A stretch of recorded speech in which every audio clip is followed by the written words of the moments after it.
The first one I want to talk about is a French men's singles player, Arnaud Merkle.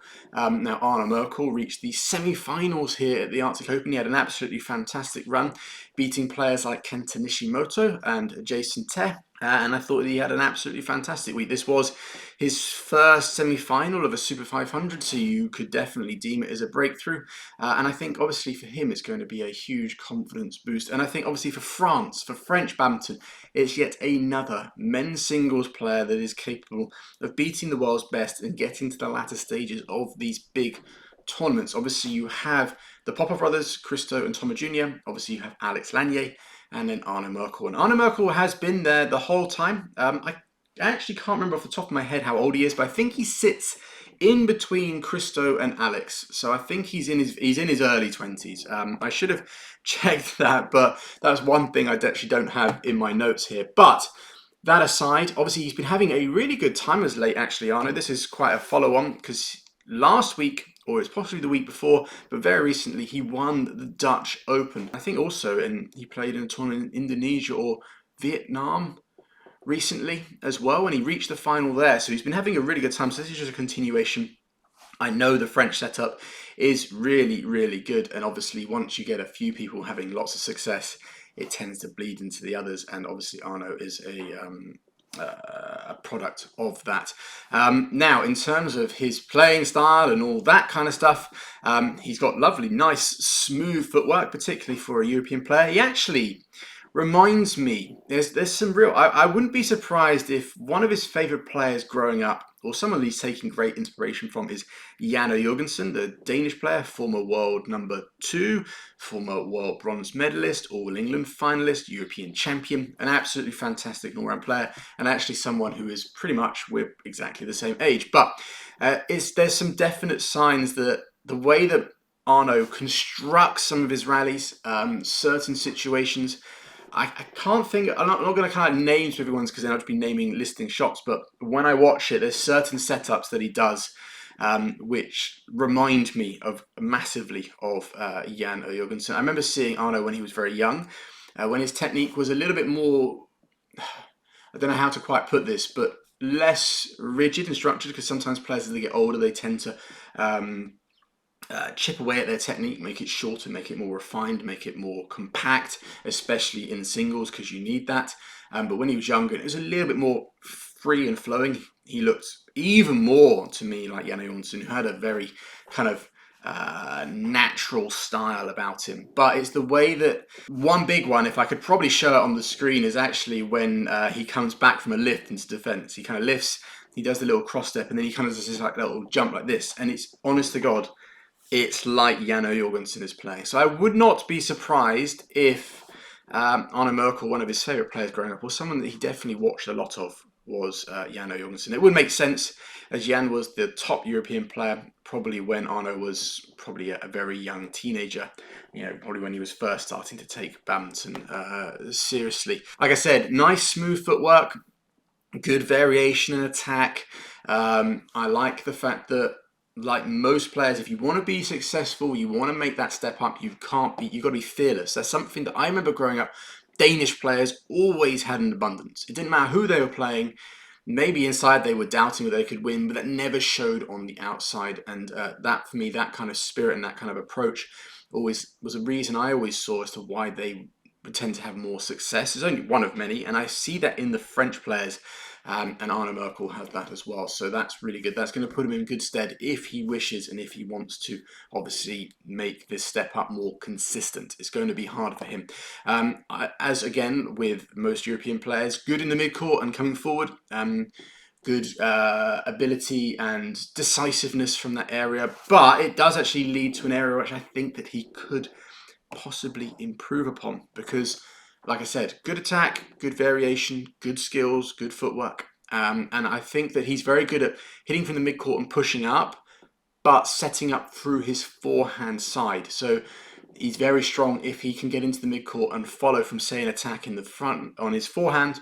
He's then able to apply far more pressure, and usually he's going to get into a position to finish the rally. Not so strong if he has to do that from his backhand side. I felt that from his backhand, obviously, if it's probably an easy kill, of course he can do that. You don't reach a semi or a Super 500 or win international tournaments if you can't do that. But if he's kind of in this mid-court area here, like above or slightly there from his forehand, he's able to create lots of opportunities for himself. On the backhand, I feel it's a little bit basic. There's a safe area. You could call it a safe area if an opponent's playing him, if they can push him into that spot.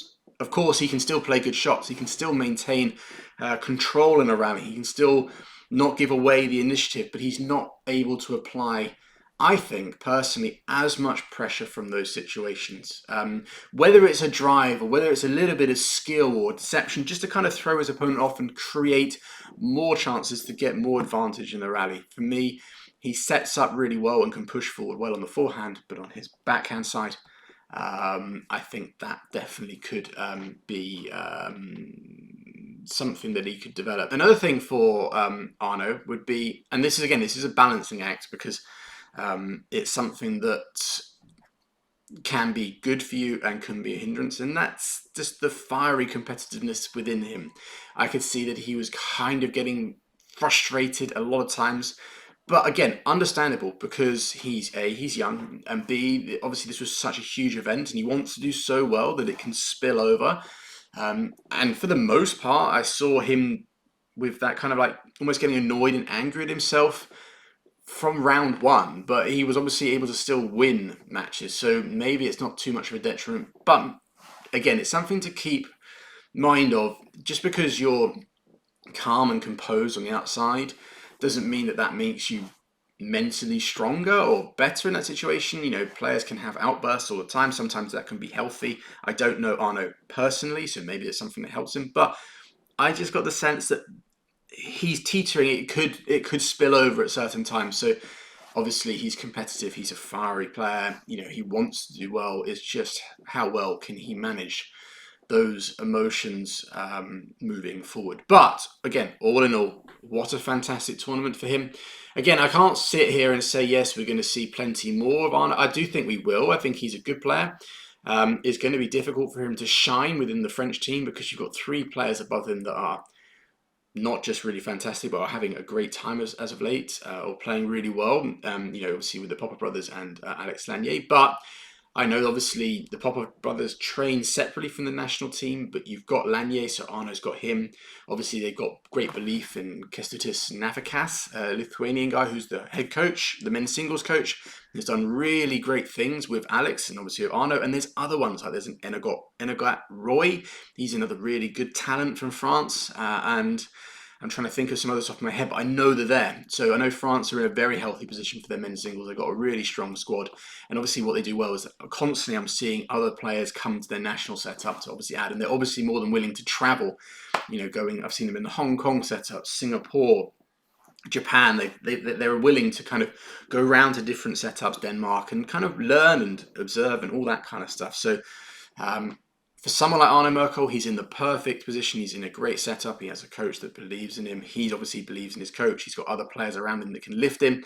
And a result like this is going to give him huge confidence on top of his other amazing performances recently. So it's going to be an interesting time. Obviously, the next few tournaments, he's going to be... I'm not sure if he's actually in Denmark or France, because 750s don't have qualifying. And obviously, they're going to have more of the top players there. So whether he can sneak in, I'm not entirely sure. But I guarantee we will see him most likely playing the Hilo Open at the end of this tour. But yeah, no, really good result. Another one who had obviously a fantastic result, who reached their first semi-final of this level, was Indian women's singles player Anmol Kharb. Now, she's only 18 years old. I did actually check how old she is. And that actually made me think, that why isn't she playing the World Juniors, which is an under-19 event, and it's being currently held in India. I just thought that maybe they'd want her to play that. I don't know the setup in India or the selection process, all that kind of stuff. I know India has Unnati Huda, who's playing there, who's you know, even younger than Anmol, and obviously another really good talent. They've got quite a few there. But for whatever reason, it doesn't really matter. Anmol Kharb did travel to Finland, and she reached the semi-finals, where she did obviously come up against Akane Yamaguchi, the player who won, the current world champion, 3-time world champion. So that for me was a step too far. And whilst that was the main match I did watch of Anmol, I have seen some bits and pieces from her earlier rounds there wasn't so much online in terms of the highlight stuff. Because I think because she's a little bit lesser of a player, she's not much of a name at the moment, that not as many people are making videos on her. But from what I watched and what I've seen her before, because Anmol Kharb to me, when I first noticed her, was last year, at the beginning of last year, when India won the Asian Women's Team Championship. She was absolutely crucial at third singles. I think she beat player from China and beat the player from Thailand. I can't remember the name, but two players that were obviously much more experienced and much higher ranked than her at the time, and she was able to pull out two fantastic wins. Sadly, since then, actually, I think it was at the Uber Cup, so another women's team championships against China, she rolled her ankle quite badly, and I think that's why we haven't quite seen her push on, because I thought, wow, after watching her at that Asian women's team championships, that obviously women's singles is incredibly hard. It's not like something you can just jump in, and she would have only been just turned 17 at the time. It's not like I would have expected her to suddenly start challenging and doing the kind of results we've seen this week. But I thought we would have seen a bit more of her. But I think she has been struggling to return from that injury. And yeah, like I said, women's singles and singles in general is just tough. But here, I think this is clearly a big breakthrough result for her, reaching the semi-finals. What I really like about her, what I noticed when I saw her at that Asia Team Championships, and what obviously I've seen from her this week, is she's a great tactician, Anmol Kharb. I think from watching online, she's also incredibly smart. Book smart, that is, and that obviously doesn't always translate into badminton on-court smart. I've known people that are really clever players and smart on court, but in general life, not so much. And I've seen it the other way around. But Anmol Kharb seems to be someone who's got it in both, and you can see that in the way she plays. She's very thoughtful. She hasn't got like an amazingly powerful smash. She's not slow. She's quite nimble on her feet.